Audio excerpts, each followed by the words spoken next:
Thank you, Pastor Brian, and it is so good to see so many old friends. Yeah, you're all old friends. But it's great to see so many friends again, and to have a chance to share about El Salvador and bring a little bit of an update. And I wanted to start with just a short little story. I get asked sometimes about when I fell in love with El Salvador and about my love for El Salvador. And I've always been able to say that I know exactly the point at which I fell in love with El Salvador. In 2001, we had a family delegation to El Salvador from St. John's. Parents and children, Linda and I with our three children, our whole family were part of this delegation. I think we had 18 people on the delegation, 16 or 18 people on the delegation. So we got on the plane really early in the morning, arrived in San Salvador, and this was the first big delegation to come from St. John's to San Salvador. And the community of Los Héroes had rented a school bus, an old yellow school bus, and had come to the airport to greet us. And there must have been, 40, 50 people on the school bus, mothers, kids, fathers, all on the bus.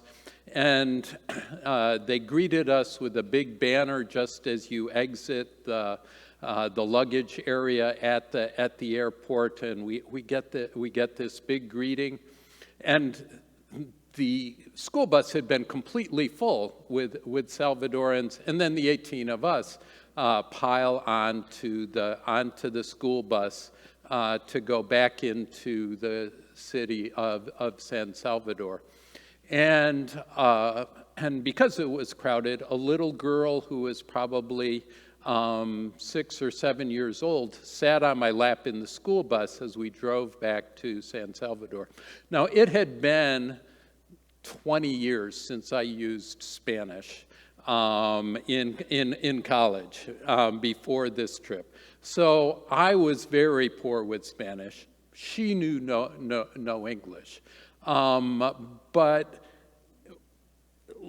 talking to her, looking at her smile, I had the biggest smile on my face. And just the feeling of that trip, that warmth of that welcome, was the very first point where I fell in love with El Salvador. And it's been, just a long love affair ever since.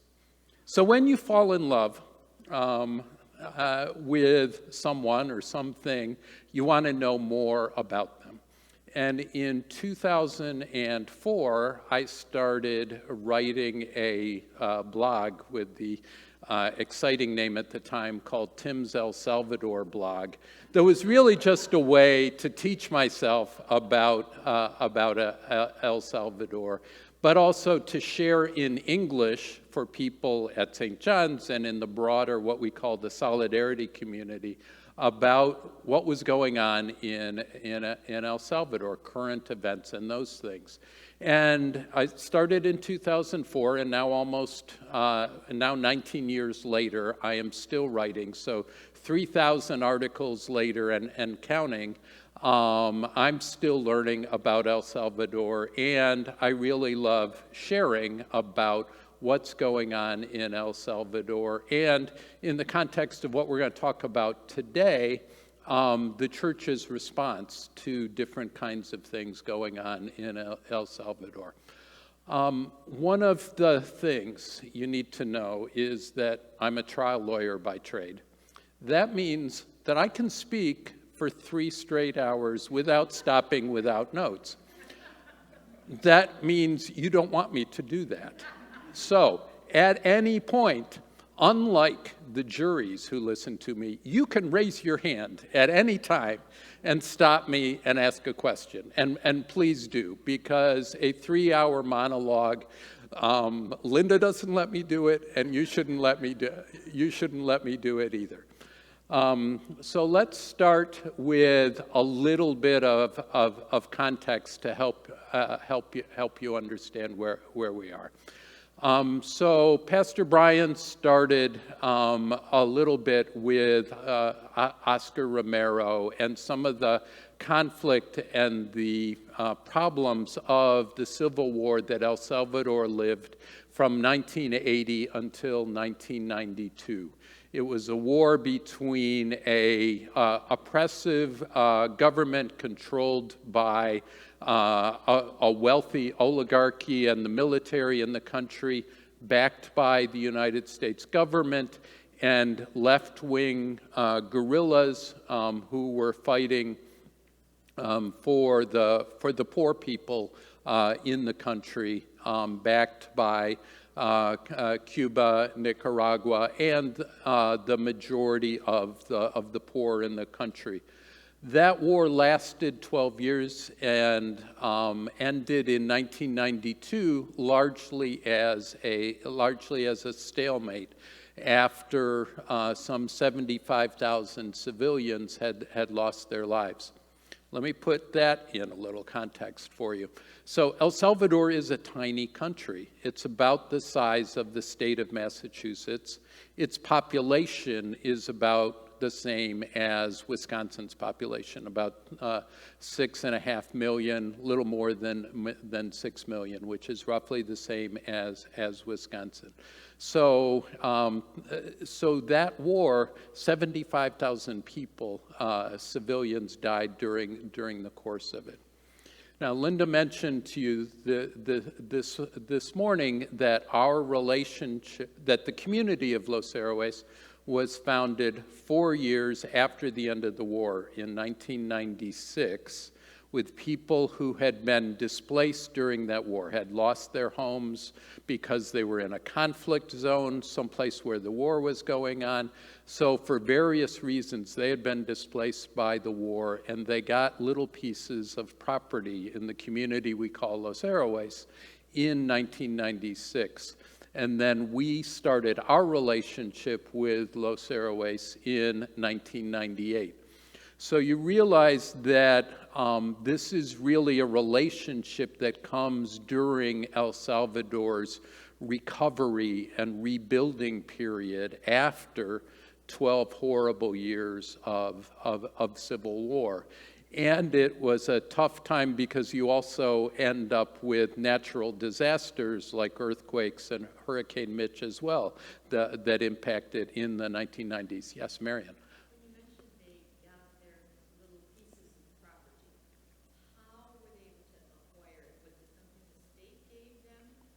Yes, so part of the process of the end of the Civil War and different sort of land reform involved breaking up large land holdings and making some small areas available to the poor.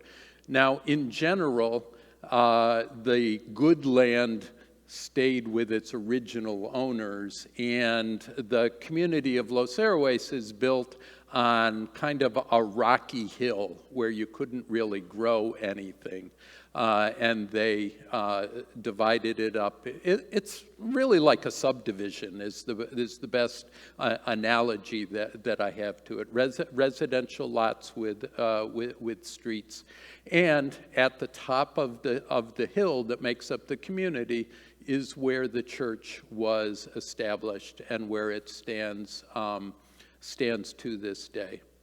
The other thing about the end of the Civil War is that political violence ended.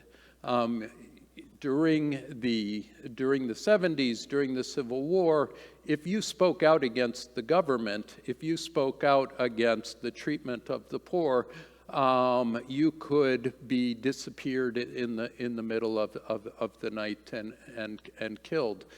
all of that kind of political violence ended with the end of the Civil War, a tremendous achievement to the peace process.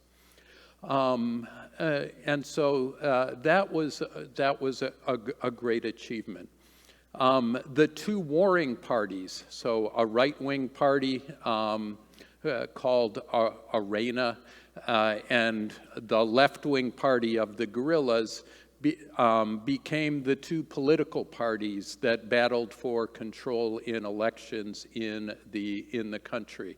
And there were democratic elections starting in 1994 and following.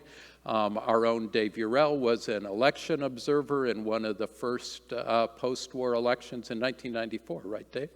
And we have had people in almost all of the elections since 1994, somebody from the Milwaukee Synod, very often me or Dave or other people, and especially from the Salvadoran Lutheran Church and the other mainline Protestant churches have been election observers in the elections.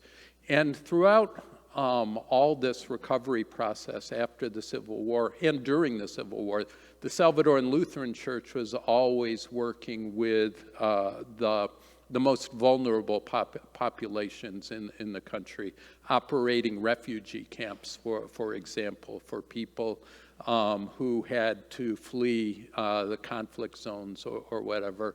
That was one of the most important things that the Salvadoran Lutheran Church did during the war, as well as its bishop being an outspoken advocate for peace in the country. Yes? So the quick history of the Salvadoran Lutheran Church, it was started in the mid-1950s by a Missouri Synod missionary from Milwaukee who had been sent by the Missouri Synod initially to Guatemala, and then he took a trip down the Pan American Highway to Panama, and planted churches along the road as he went. And one of those was the start of the Salvadoran Lutheran Church. The Salvadoran Church sort of broke with the Missouri Synod during the 1970s over the ordination of women. The Salvadoran Lutheran Church has a very wonderful group of women pastors. The majority are women, and so the Salvadoran Lutheran Church is an independent national church body. It is connected to the Lutheran World Federation and has a strong relationship with the ELCA. So one of the topics that people are very aware of, and Linda was talking about it earlier today, and you have heard about it from, in letters from scholarship students and others, was the problem of gang violence. By gangs, we're talking about street gangs. You've heard the name MS-13 from our political leaders, and another gang is called essentially the 18th Street Gang. These gangs were exports from the United States, exported because Salvadorans, during the Civil War, many fled to the United States, sent their children to the United States in order to escape the violence. And many lived in Southern California. They settled in areas where there were other gangs as well, in Los Angeles area. Formed gangs partly to protect themselves.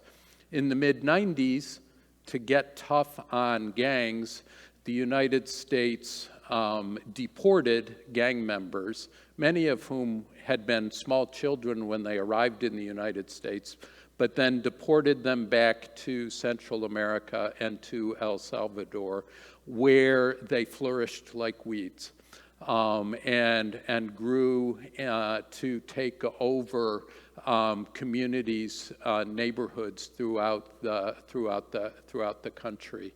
And they were vicious, violent killers. I mean, there's no nice way to describe the gangs in El Salvador. They made most of their money by extortion. So if you ran a little store in a community, you'd be required to pay maybe $10 a week or $20 a week to the gangs in order to do that. And because these gangs, their prime enemies were the other gangs. They fought over territory. And so gang territory dividing lines became war zones, became things that you couldn't cross from one neighborhood to the next neighborhood if the other neighborhood was controlled by a different gang, because the other gang would think you were a spy or you were another gang member, and so you would cross into another gang territory on risk of death. There were stories of, a gang member would stop you and ask to see your identification card to see where you lived, to see if you lived in the other gang's territory. So a horrible scourge on the country. And, it varied over the course of the year, but like in 2015, El Salvador was by far the murder capital of the world. The number of people, who died in the community of Los Héroes, but throughout the country, was enormous. More people were dying in gang violence in El Salvador than were dying in places like Syria and Afghanistan and Iraq. That was 2015, but a lot has changed, as it says on the slide. Not an incredible amount has changed. So under the current government that was elected in 2019, the murder rate had been declining. So 2015, when I said it was the murder capital of the world, was the depths, the worst part, and it had been getting better.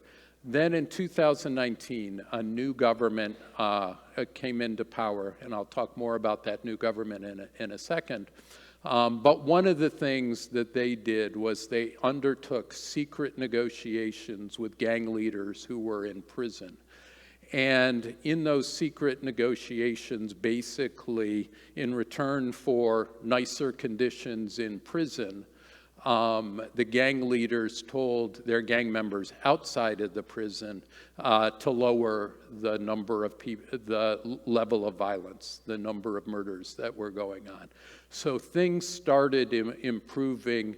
The president of the country took credit for the improvement without telling anybody that he had been negotiating with the gangs.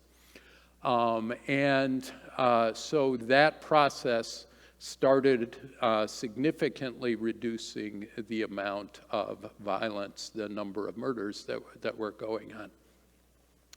Then a year ago, last March of 2022, there seemed to be a breakdown in those negotiations, and suddenly over one bloody weekend, 87 innocent people were killed by the gangs over one weekend. And the next day, the government declared a state of emergency. They call it a state of exception under El Salvador's constitution.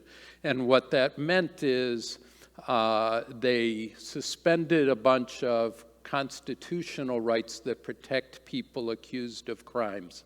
They let the police pick up anybody off the street that they thought looked suspicious. They didn't have to see them commit a crime. If you had a gang tattoo, that was enough.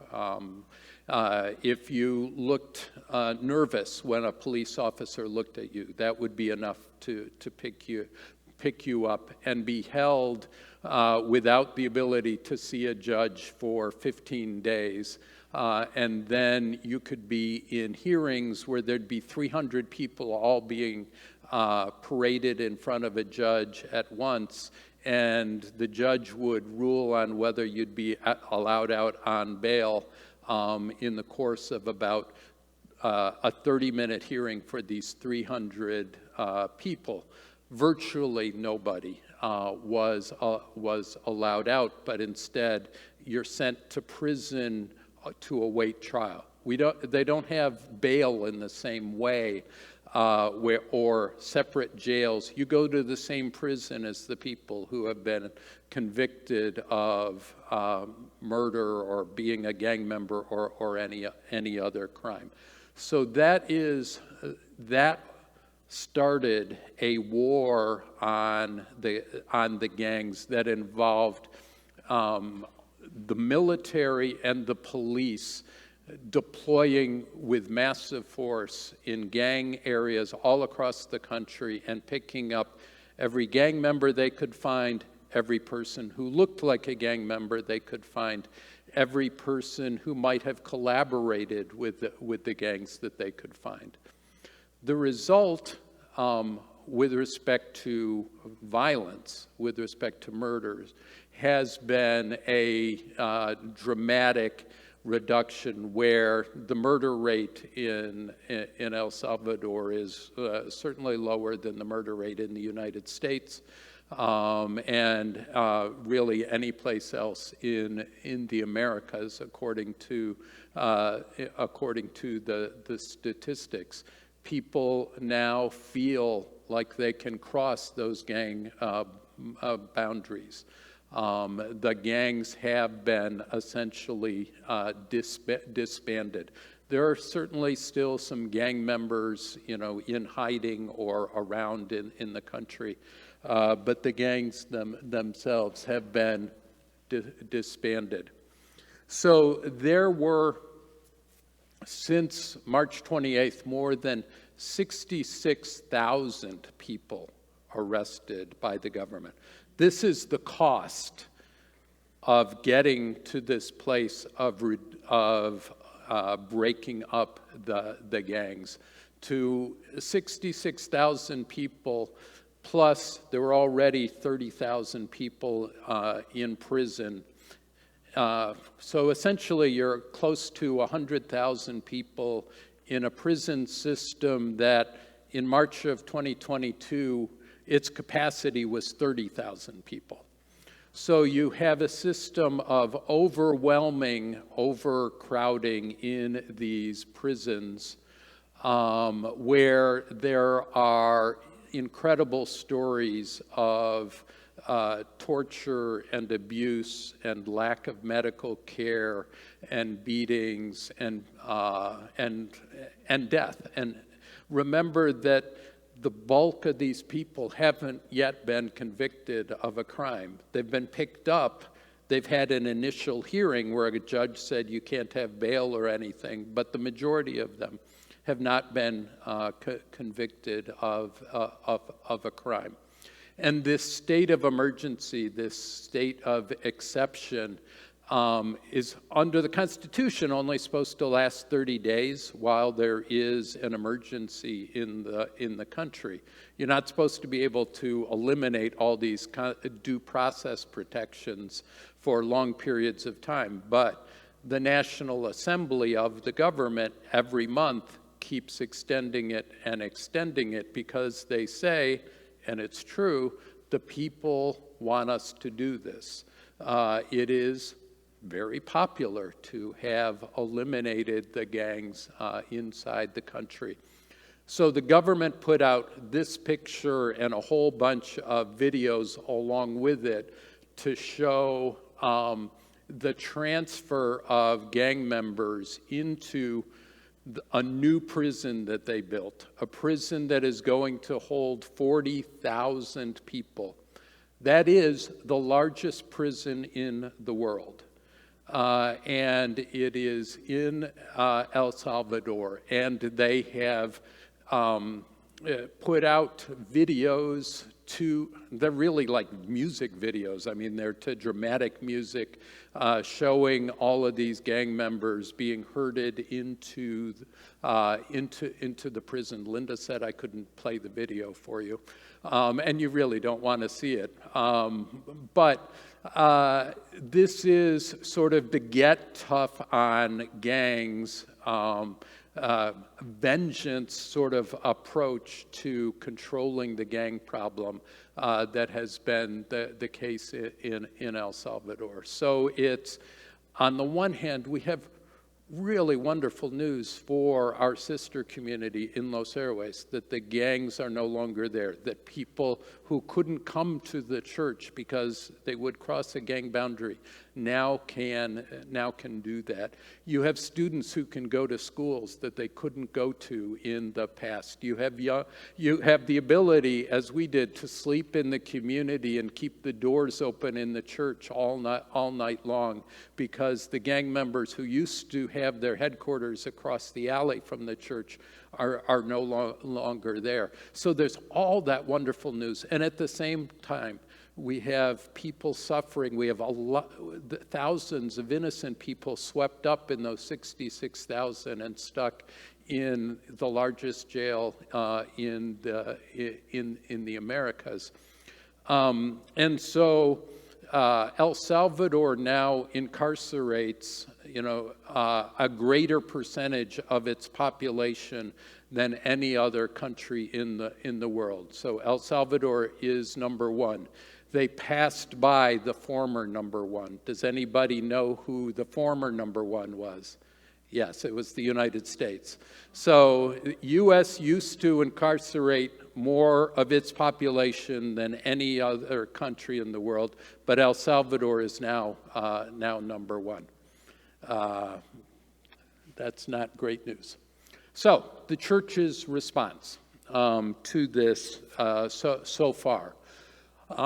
First, the church is calling for an end to the state of exception itself. In other words, instead, you should only be able to be arrested if you're seen committing a crime or there is an arrest warrant out for you. You should be able to go in front of a judge within 72 hours of when you are arrested, and you should have the right to learn what the charges are against you. All of those rights are currently suspended, and the church is asking for, saying, look, the emergency is over that justified, our president keeps saying we're the safest country in the Americas, and so we should be restoring our rights. The church is calling for innocent people to be quickly released from prison, a swift judicial process to determine who is innocent.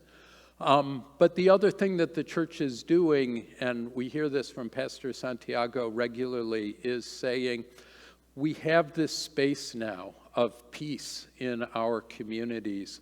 We need to take advantage of that. We need to build strong communities where there are strong bonds among people, where people can get educated, where little businesses can build and be thrived. Because if we don't do that, if we don't build strong communities, then someday things are going to reverse. The conditions that led to gangs growing in the first place are going to produce new gangs in the future. And so we need to build strong communities right now while we have the opportunity. And throughout the church in El Salvador always calls for dialogue. And always stands in solidarity with the victims. Because that's the place that the church feels that it's called to be. Questions? Yeah, no, thank you. You're asking the ones everybody else has in their mind. When you reference the church, Yes. I'm curious, is that referencing all of the churches? Is it the Catholics and the Lutherans are there other Yeah, no, Presbyterians, Methodists? Do they have a variety and do they agree on it? yes. So they do not all agree. There are a variety. The question was, when I say the church, am I talking about the Lutheran Church? Am I talking about Christianity, the Catholics? So in El Salvador, it started as a 98% Roman Catholic country. Now the Roman Catholics actually are less than 50% of people's church membership, and largely the growth has been evangelical Pentecostal churches in the country. The Lutheran Church is actually quite small in numbers in the country, and the Lutheran Church works very closely with the Baptists, with the Anglicans, with the Reformed Church, what we might call mainline Protestant churches, and unites on these kinds of issues. Within the Catholic Church, there's sort of a split. Some who are just very timid of speaking out against a government that can arrest you and stick you in prison without charges. But there is a Roman Catholic cardinal who has spoken out quite strongly recently about that.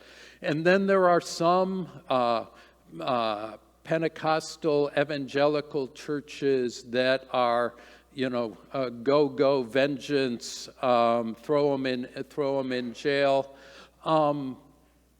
But there's another group of these evangelical churches that were very involved in getting gang members out of the gang life. As a matter of fact, being converted to Christianity and being part of an evangelical church was about the one way that a gang would let you leave the gang. Otherwise, it was, stay a gang member or die.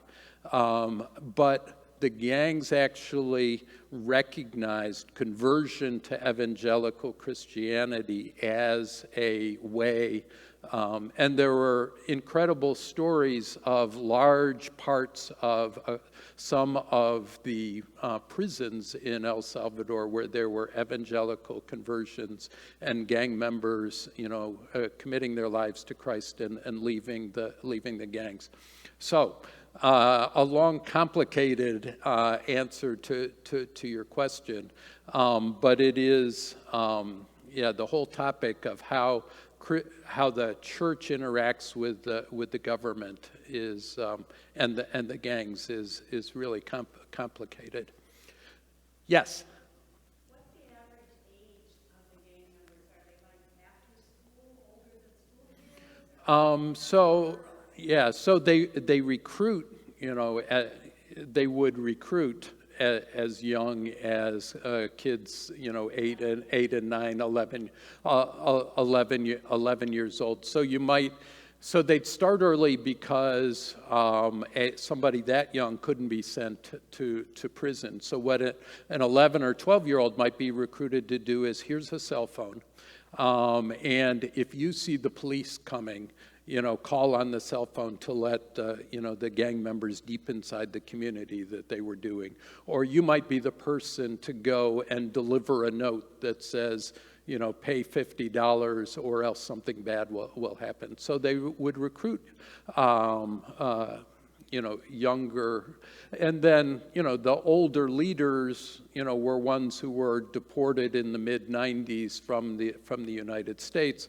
So they can be, in their 40s, 50s, or older. But generally, it's young men in their 20s and 30s make up the bulk of of the gangs. But you could have collaborators and people, you could have family members of gang members, you could have a mother of a gang member who, would collaborate in some way because the gang member was earning money through extortion and giving money to his mother.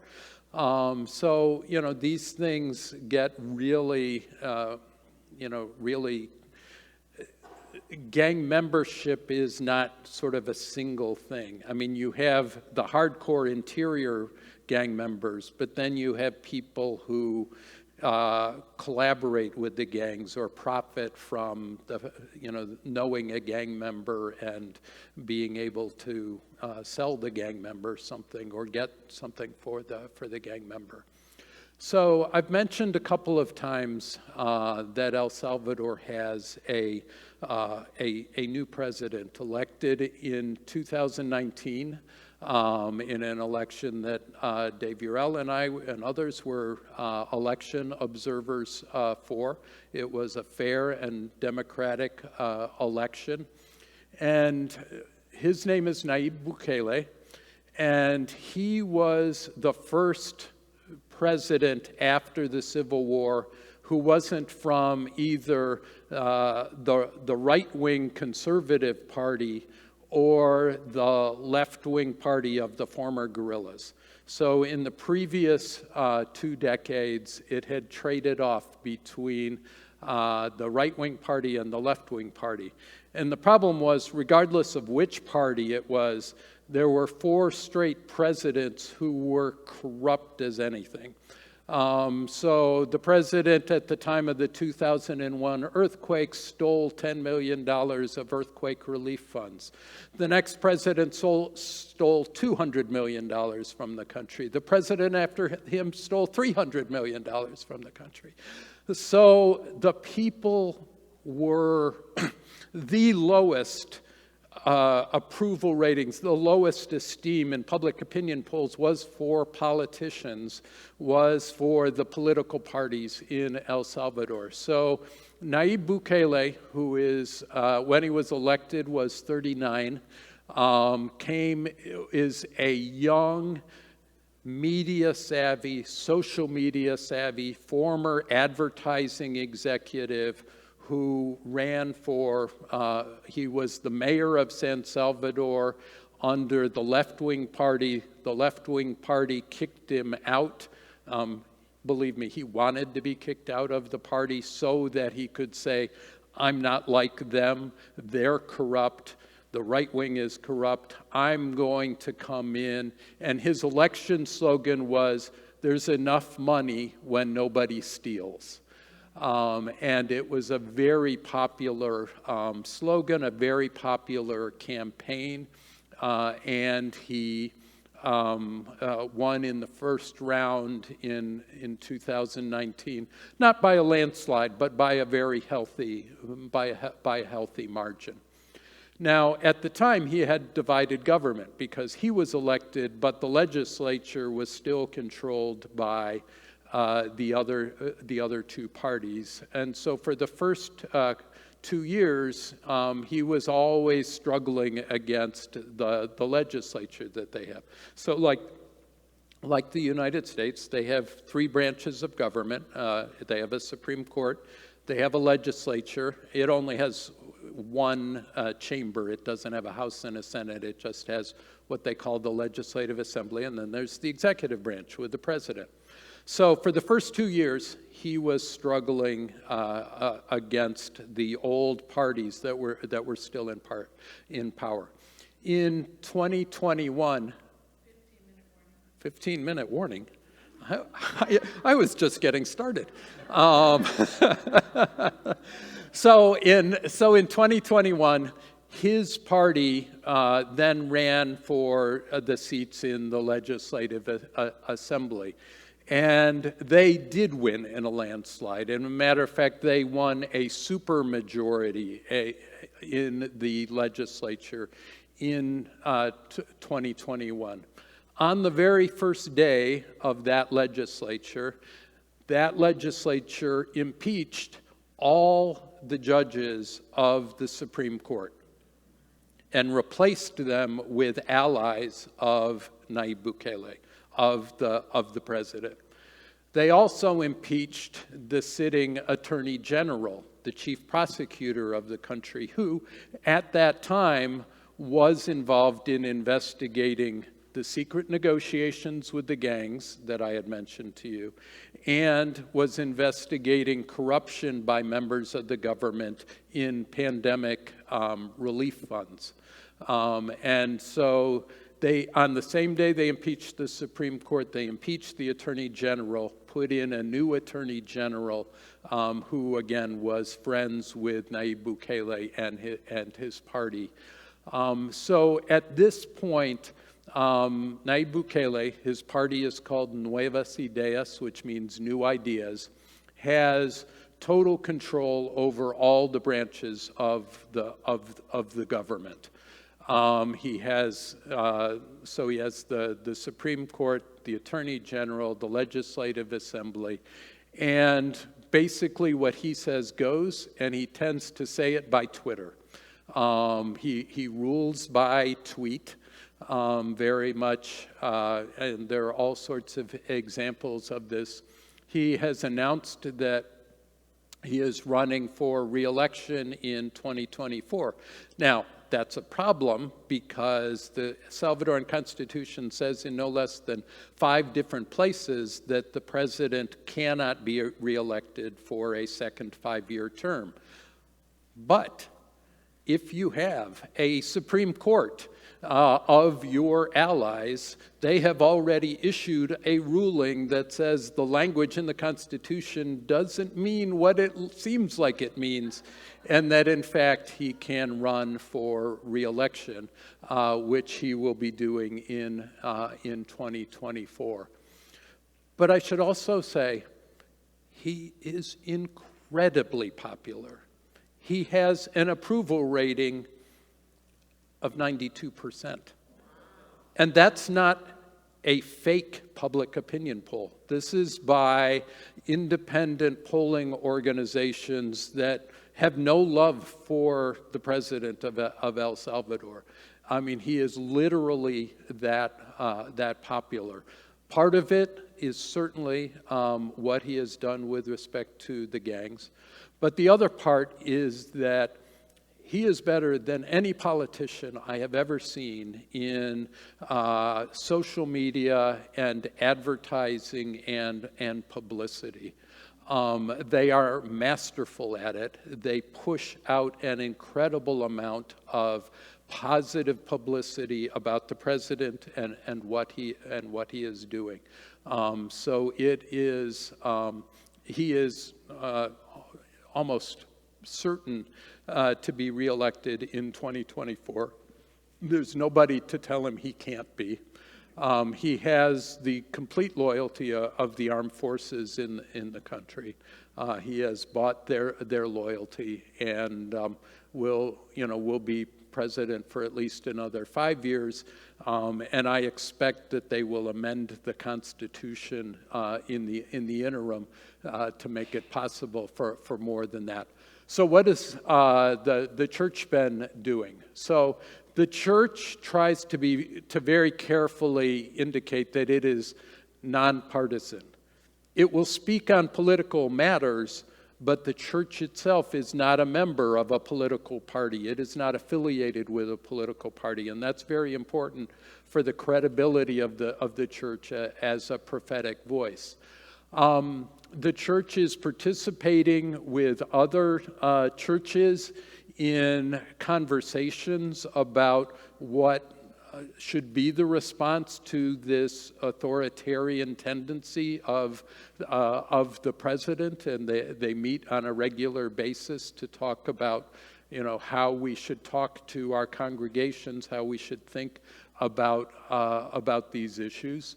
And as we've mentioned a couple of times before, the church will, presumably continue, if the government allows it, to be part of election observing to make sure the elections are free and fair. Frankly, it's not going to matter that much in the next election because up to now, there's no credible opposition in El Salvador at the moment.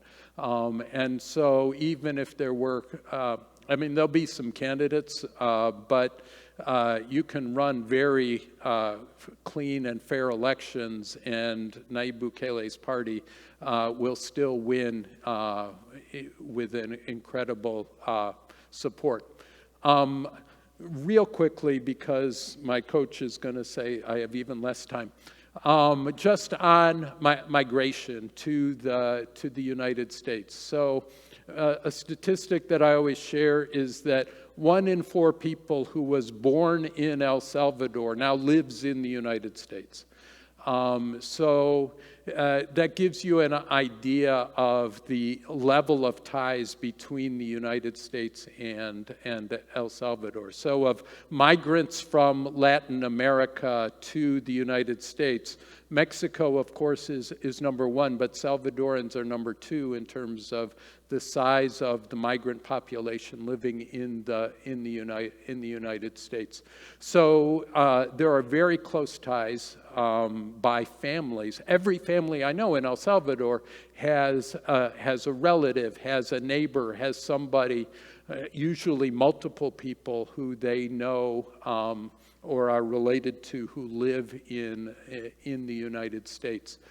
And actually the migration has been at record levels in recent years. So this just gives an example, just the statistics showing, in federal fiscal year 2022, which is the one that ended at the end of October of 2022, that there had been 97,000 Salvadorans intercepted at the U.S. border, most of whom were then immediately expelled under what's called Title 42. You might have heard about that in news reports, which is the federal government's pandemic rule that allowed basically anybody who crossed the border without papers to be immediately expelled without the ability to ask for asylum or other kinds of relief.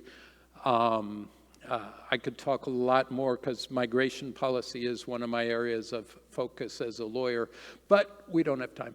But I do want to talk about what the church does on the topic of migration, because it's really a strong ministry of the church, and it's very much supported by the ELCA, the Evangelical Lutheran Church in America, provides support in a number of ways, including funding different pastors' positions in this. And so some of the things that they do under the theme of migration is not the solution. And also, migration is a human right. People should be treated with dignity, but workshops about the dangers of the road to the United States, I participate in those workshops to make sure people understand what the process is at the U.S. border and the very unlikelihood that you will be granted asylum if you try to cross into the United States without documents. They have Sunday school materials, they do teaching. So it is really a holistic approach to talking to people who feel like they are being forced out of their homes. The church participates in a national roundtable of other churches and civil society organizations on the issue of forced displacement, people who feel because of threats, whether it's from gangs or from security forces or other reasons, that they need to leave their homes, particularly, in a hurry where they can't have to leave everything behind. And then the other part that's really important is the migration ministry serves people who've been deported back to El Salvador. I think I mentioned to some of you at the table where we were eating that the current cost for a a human smuggler, they call them a coyote, who helps you to get to the United States is about $12,000 per person. So people borrow money, they mortgage, they sell things in order to get to the United States. Basically, give up all they have in El Salvador. Now, suppose you do that and you cross into the United States and you get deported back to El Salvador. Now you have nothing in El Salvador. You may very well be tempted to try again to get to the United States, because now you have nothing in El Salvador.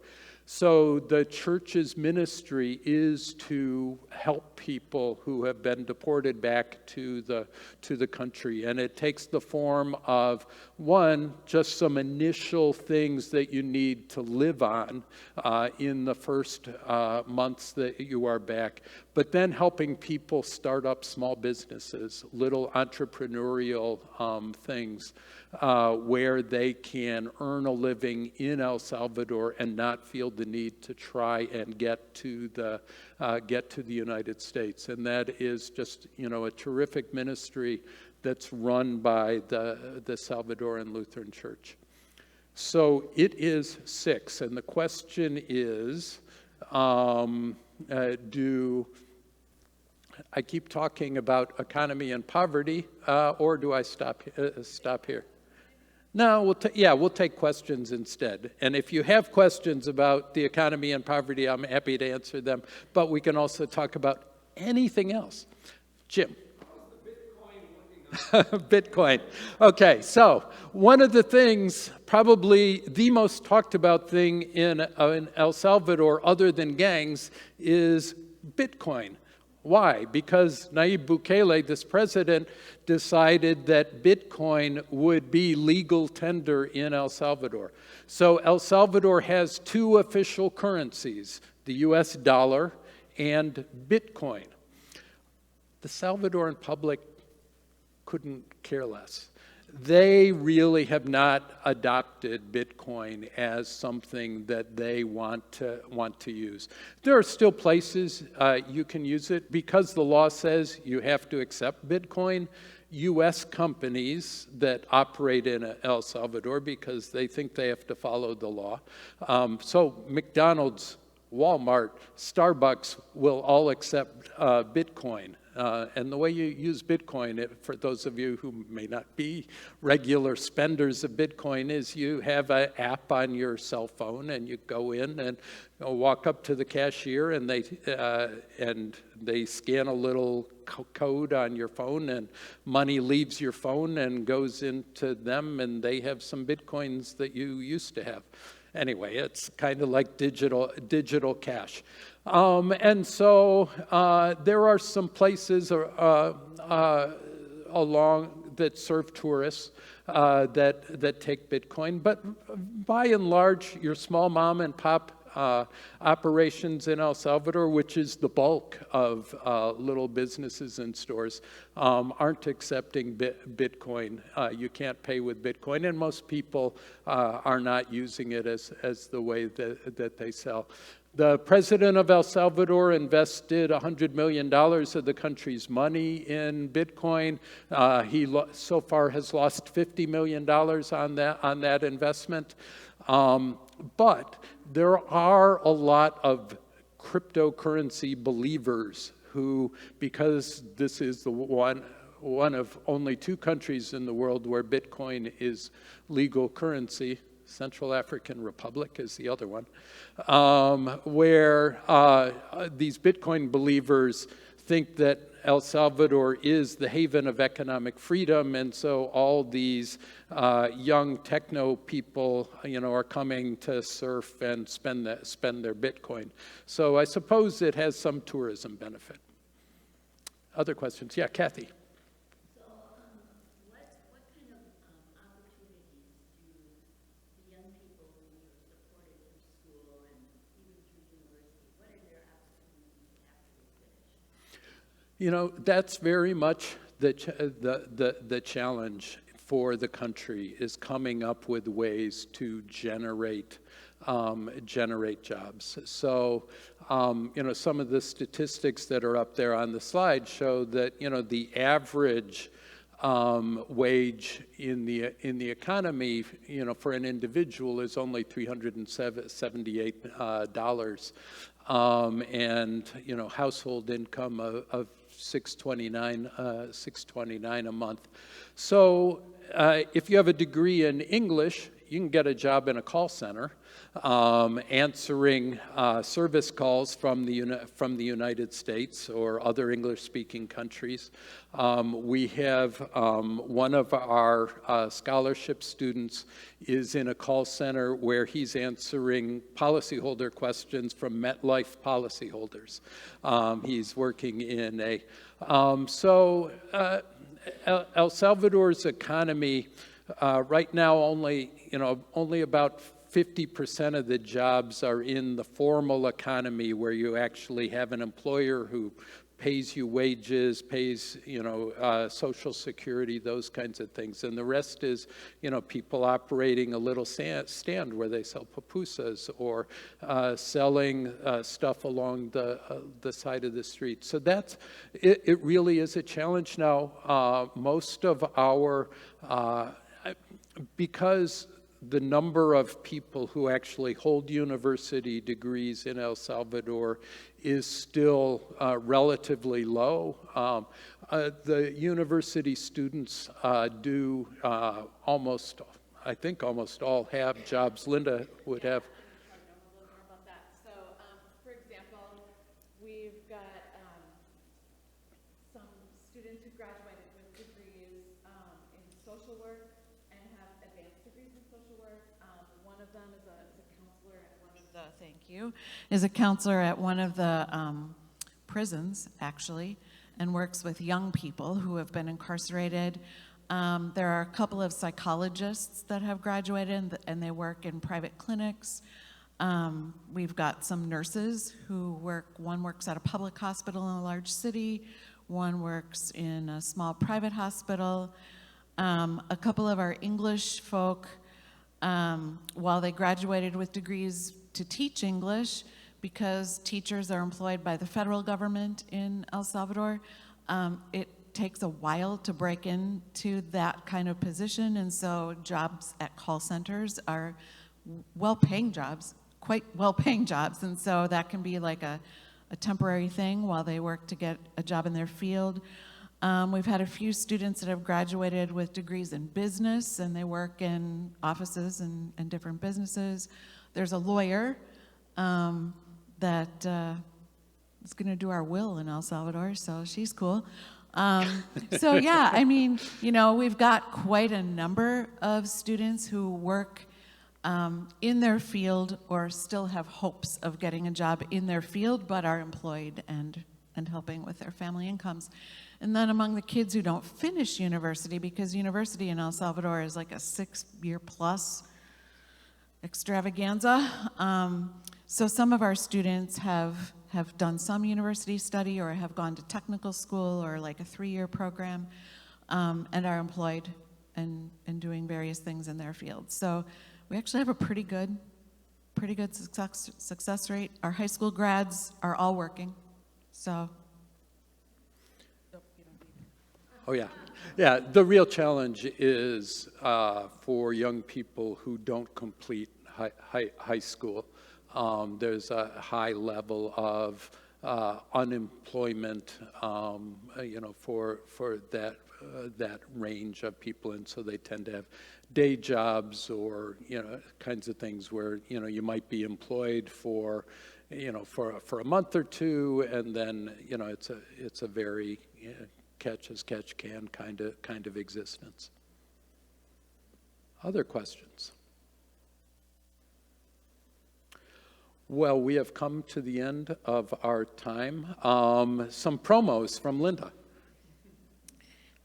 So our original celebration year for our 25th silver wedding anniversary of our partnership was to have the Salvadorans come here in October. And although we thought we applied in time, the U.S. government has struggled with keeping that visa process happening in a timely fashion. And so now the first appointment they can get at the embassy is in December. And so that will be happening next spring. Sonia, and you hear us talk about Sonia quite a bit, so I want to say a little word about Sonia. So Sonia is known to folks who've been to El Salvador. She's been trained by the Lutheran Church as a health promoter.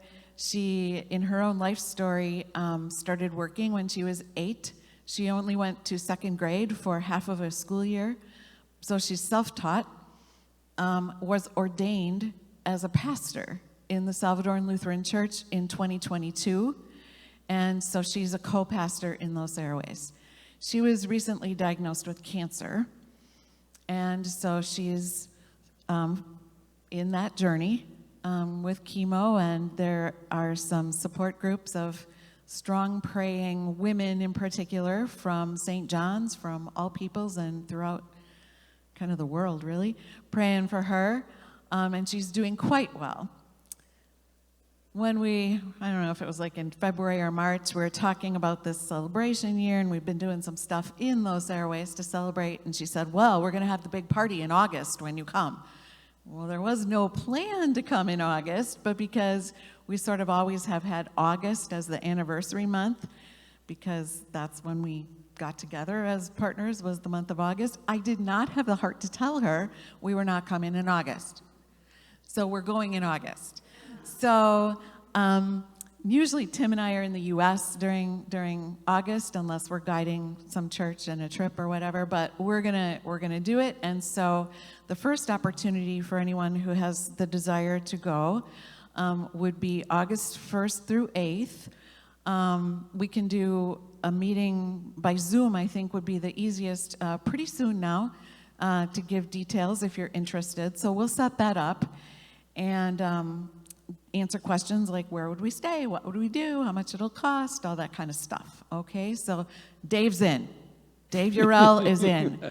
And there are a few other folks who've said that they're interested. So whoever wants to go, will go, and we'll celebrate in August. And then in January of 2024, we had talked about doing sort of an annual or every other year January trip, like in that time when lots of college students have a break, to do kind of a young adult trip to El Salvador. So that was already in the plans for like the big finale for the anniversary year, but now we're going to put the finale into 2024 a little further.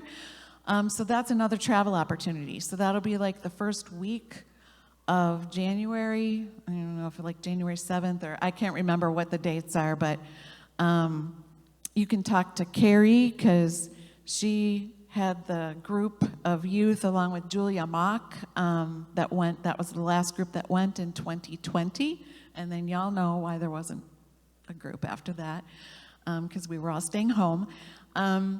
And so that'll happen in January, and then we'll invite, the Salvadorans have been invited, and the positive about April for 2024 is that Sonia went and got her passport, and she went with the group to make an appointment as well. So we're hoping that her treatment will have come to a place where she can travel. She was originally going to come, but then October wasn't going to be good for her. So the positive of waiting is that we can have our sister Sonia with us. And so we've invited Pastor Santiago, Pastor Francisco, and Pastor Sonia, and then the 3 members of the church council in Los Airways, who are 3 young women, very dynamic young women who are all graduates from the Education for Life program. So it'll be a super fun experience to have them here. Do you want to say anything? So what we're going to conclude with, and you can stay to watch this, or yeah, question. What electronic communication do you have for things like Zoom? We have everything you have here, we have there. So we can, we can Zoom, we can do Wi-Fi calling, we can, you name it, we can do it. We're waiting for the day to do live worship there in real time. Wouldn't that be fun? Yeah, and there's no reason we can't do that. We definitely, I have high-speed internet on my phone when I'm at the church in Los Airways. We can certainly stream live from there. We'd like to get back in the habit of having calls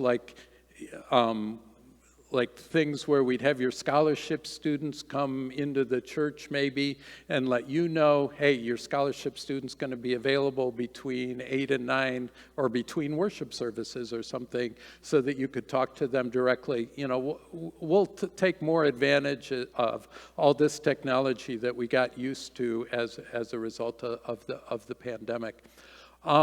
So, yeah. Absolutely. We will figure out a way to do that. I mean, because 6 months of the year, Linda and I are there on every Sunday in Los Airways. So there's no reason we can't make that a great tie-in. Yes.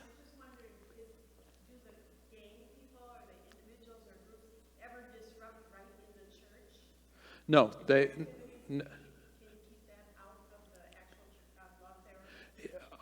It was never a problem. In some of the height periods, anytime a foreign delegation would come in, the police wearing flak jackets and everything thought that they needed to be there too. But to be honest, I mean, and very frank, a bunch of these gang members, they know Linda and I from 20 years of having taught them in Sunday school or different kinds of things. So we are known as harmless gringos who have helped the community. And the gangs don't want necessarily, don't disrupt that, and never have. Yeah. And they're gone. So, and now anybody coming in August, you're not going to see a gang member. With the scholarship program, during the tough years, we were super intentional on always having an equal number of students from both territories, right? So that there wouldn't be any feelings of jealousy from one group over another. We've had to orchestrate like some house visits and stuff, just to make sure that people feel included. And Pastor Santiago is super savvy. Only one time he had somebody try to shake him down for some money. And his response is one of the best things I've ever heard in my entire faith life. And here it is. He looked at this person who was trying to shake him down for some money to extort him, and he said, "The only thing you can extort from me is love." And I've kept that in my back pocket in case I needed it, if I was ever But the truth is, Tim's right. Sure, we'd see some kids that were maybe recruited because they live there. They might have to sort of fake it to survive, right? So if they're being a lookout or whatever, I just walk up and say, "Hey, how's your mom? Hey, is your little sister?" Right? So, right. We're not a threat. We're just like grandma and grandpa at this point. So, I'm going to leave you with, if you want to watch this is about a 5-minute video called El Salvador by Drone. That shows a lot of the beauty of El Salvador that you will get to see when you come visit. If there is something in this video that you see and you say, "I would really like to see that in person," I will personally take you there, I promise. So here we go.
Yeah, so there are a lot of videos made by the government.